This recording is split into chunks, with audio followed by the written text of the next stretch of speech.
High, আমি সুচিস্মিতা। আজ হচ্ছে আমার জীবনের একটা ভালো দিন। একটা বছর বিরতির পর আমি আবারও পড়াশোনা শুরু করলাম। আমি মাস্টার্স অ্যাডমিশন নিয়েছি পারফর্মিং আর্টসে।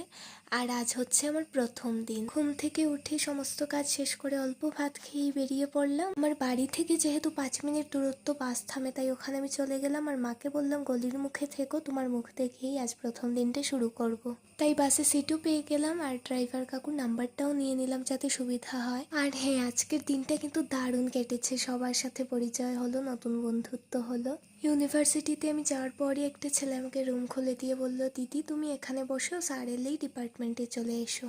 একটু পরে স্যার এলেন, অনেক স্টুডেন্টস এলো, আমরা সবাই এলাম আমাদের ডিপার্টমেন্টে। গান করলাম, একটা বিরতি দিলেন, আমরা খেয়ে এলাম কিছু।